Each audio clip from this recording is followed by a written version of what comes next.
Olá, pessoal. Esta é mais uma apresentação para a disciplina de Vigilância Epidemiológica, onde iremos apresentar as doenças esquistossomose, febre amarela e febre maculosa na região de Minas Gerais. O grupo é composto por Lídia Isabelle, Lilian Rebonato, Letícia Calazans, Marcela Esteves, Thalia Cipriano e Valéria de Souza. Bom, a esquistossomose mansônica é também conhecida como barriga d'água ou doença dos caramujos. É uma doença parasitária causada pelo trematoda Schistosoma mansoni, cujas formas adultas habitam os vasos mesentéricos do hospedeiro definitivo, que é o homem. E as formas intermediárias se desenvolvem em caramujos gastrópodes aquáticos. Um caso confirmado é todo aquele indivíduo que apresente ovos viáveis de Schistosoma mansoni nas fezes ou em tecido submetido à biópsia. Pode passar. O modo de transmissão acontece da seguinte maneira: o homem adquire através da penetração ativa da cercária na pele, geralmente em locais com água. E após a infecção, as cercárias elas se desenvolvem e iniciam um processo de migração via circulação sanguínea e linfática até atingir o coração e em seguida os pulmões. Pode passar. As manifestações e características clínicas. Bom, é uma doença de evolução crônica de gravidade variada. E clinicamente, a esquistossomose pode ser classificada em fase inicial e fase tardia, que seria a fase crônica. Deixa eu passar. Características epidemiológicas. É uma doença de ocorrência tropical registrada em 54 países, principalmente na África, no leste do Mediterrâneo e na América. Estima-se que aproximadamente 1,5 milhões de pessoas estejam infectadas no Brasil e está presente de forma endêmica em vários estados, por exemplo, Alagoas, Bahia, Espírito Santo e Minas Gerais. Possui uma baixa letalidade e as principais causas de óbito estão relacionadas às formas clínicas graves. Entre 2006 e 2015, registraram-se, em média, cerca de 508 óbitos anuais pela doença no país. Pode passar. Notificação. A esquistossomose é uma doença de notificação compulsória nas áreas não endêmicas. Entretanto, recomenda-se que todas as formas graves na área endêmica sejam notificadas. Nas áreas endêmicas também, é empregado o sistema de informação do Programa de Vigilância e Controle da Esquistossomose, para registro de dados operacionais e epidemiológicos. Pode passar. Bom, agora eu vou falar um pouco do diagrama de controle feito para a esquistossomose no estado de Minas Gerais. Para calcular esse diagrama, nós pegamos a incidência de 9 anos, de 2008 a 2016, e comparamos com os dados de 2017. Nós não pegamos dados mais recentes porque não estavam disponíveis no site. Com esses valores da tabela, calculamos a média, a variância e o desvio padrão para cada mês. Por exemplo, de 2008 a 2016 foi calculado a média para o mês de janeiro. Aqui nós temos o diagrama de controle de esquistossomose no estado de Minas Gerais, a série de 2008 a 2016 com incidência de 2017. A linha vermelha é o limite superior máximo. É o limite superior, ou seja, o limite máximo esperado da doença. Valores acima dela são uma epidemia ou um surto dessa doença. A linha em azul é a média, ou seja, o normal, que é esperado para aquele mês. E a linha em verde é o limite inferior, ou seja, o limite mínimo esperado da doença. Aqui nós vemos que ele é zero, porque os valores dos cálculos deram negativos. Em laranja, nós temos os valores reais, o que realmente aconteceu em 2017. Então, a gente pode ver que os valores de esquistossomose estão abaixo da média, que é a linha azul, o que é muito bom, porque essa doença teve menos casos do que era esperado.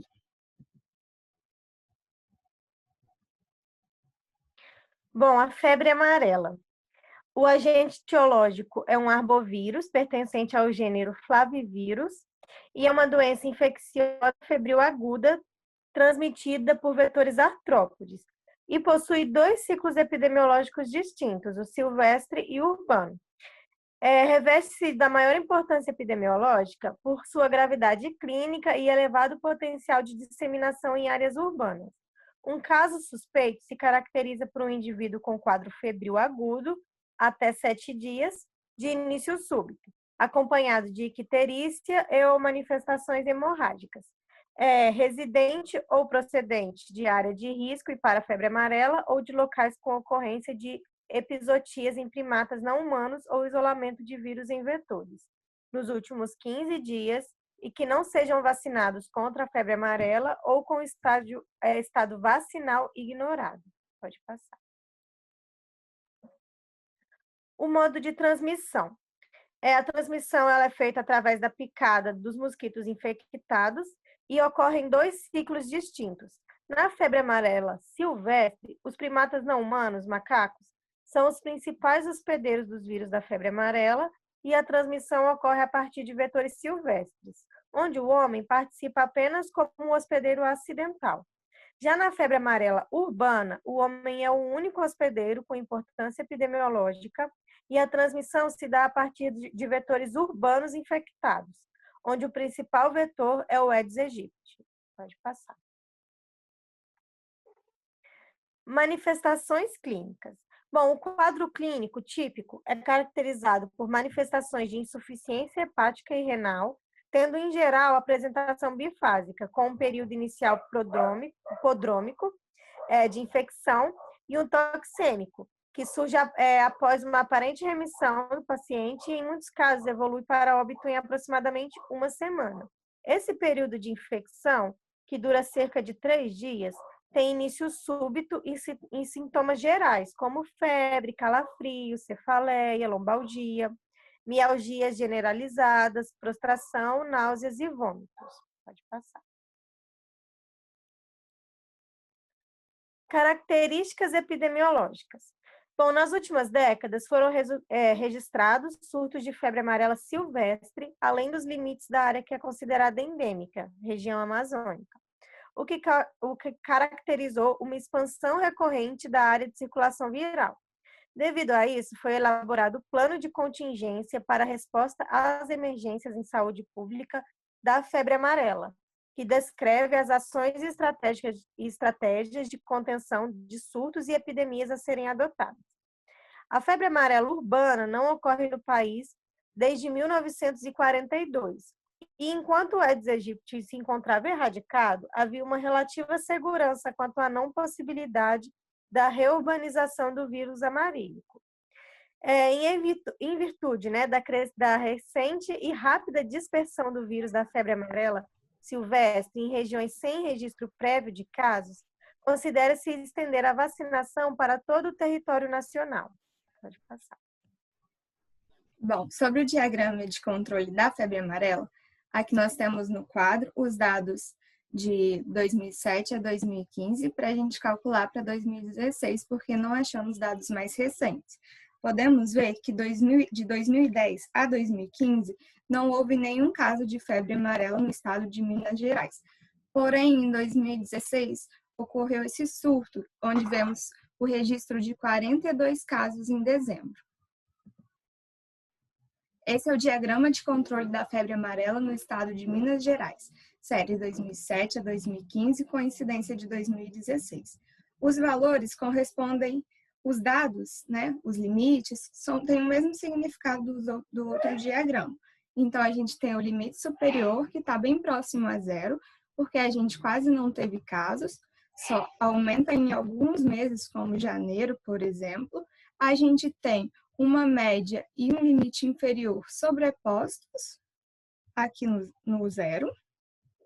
E a gente sabe que quando a gente tem um limite inferior como zero, provavelmente é porque os valores deram negativo. E isso mostra para a gente que a variância foi muito alta. E aí a gente tem o que ocorreu, como a gente viu no quadro passado, que a gente teve esse surto de casos, esses 42 casos, que estão acima do limite superior, ou seja, caracterizam um surto ou uma epidemia de febre amarela, que foi muito noticiada e que deu início a essas campanhas de vacinação pelo Brasil.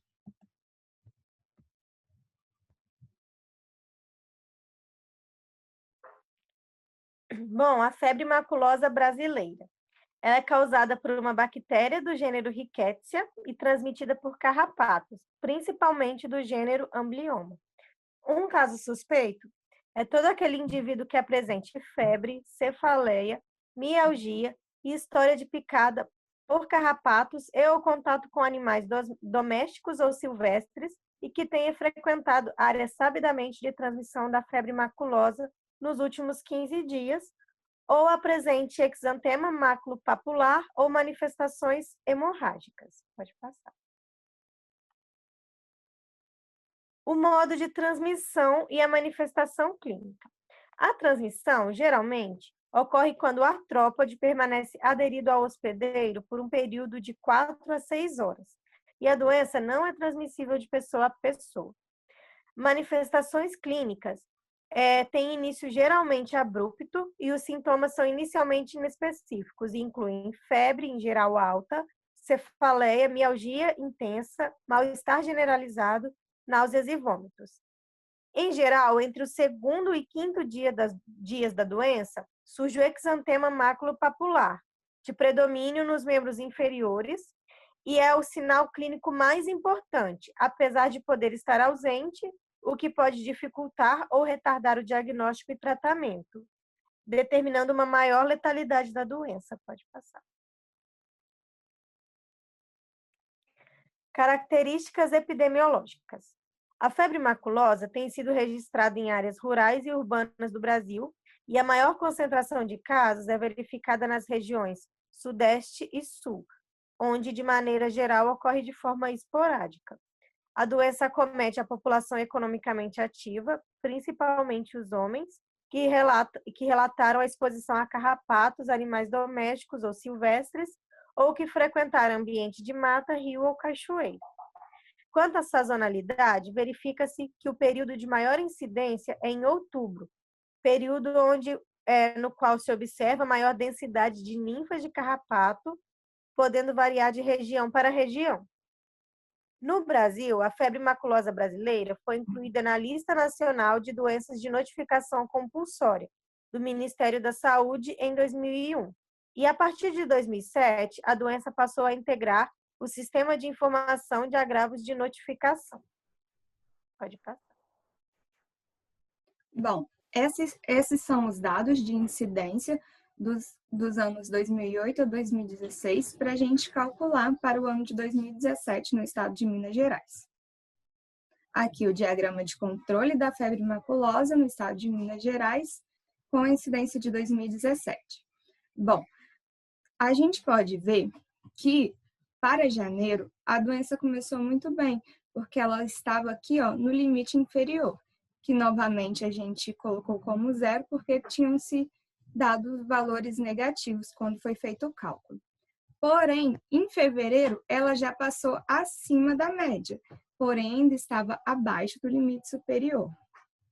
Só que ela continuou crescendo e em abril ela já ultrapassa o limite superior, caracterizando um surto ou uma epidemia no mês de abril. De maio até julho, ela também está acima do limite superior, continuando como uma epidemia.